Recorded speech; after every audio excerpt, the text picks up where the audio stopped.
السلام عليكم ورحمة الله وبركاته. ازيكم عاملين ايه؟ يا رب تكونوا بخير. النهاردة هعمل صلصة الطماطم.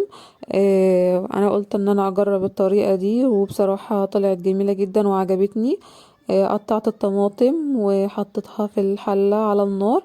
هتتسبك مع بعضها. هحط معلقة سكر وهحط معلقة بابريكا ومعلقة ملح وهقشر بطاطساية واقطعها فيها، وهحط معلقة نشا. ولو عندك بنجر ممكن تحطي فيها، بتبقى جميلة جدا. انا اول مرة اجرب الطريقة دي وبصراحة جميلة جدا وعجبتني.